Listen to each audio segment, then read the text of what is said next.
அடுத்து நம்ம அப்படியே வந்து இதெல்லாம் ஓரமாக வச்சுட்டு கேமராக்கு வருவோம். ஸோ அப்படியே கேமரா வந்து இப்போ ஓப்பன் பண்ணலாம்.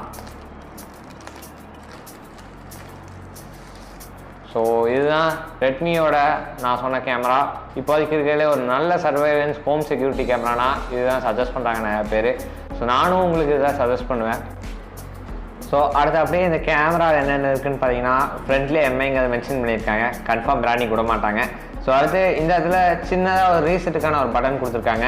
ஸோ இங்கே அடாப்டர் கனெக்ட் பண்ணுறதுக்கு, இது ஸ்பீக்கருக்கு எதுக்குன்னு கேட்டிங்கன்னா, ஸோ நம்ம வந்து நடக்கிற விஷயத்த கேமரா மூலமாக லிசன் பண்ணிக்க முடியும். அதே சமயத்தில் நம்மளும் பேசிக்க முடியும், இன்ட்ராக்ட் பண்ணிக்க முடியும்.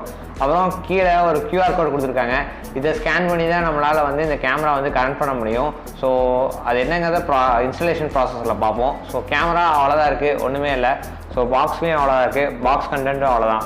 ஸோ ஃபர்ஸ்ட் இந்த கேமராவோட பேக்கில் அங்கே கொடுத்துருக்க அடாப்டர் வச்சு வந்து கரெக்டாக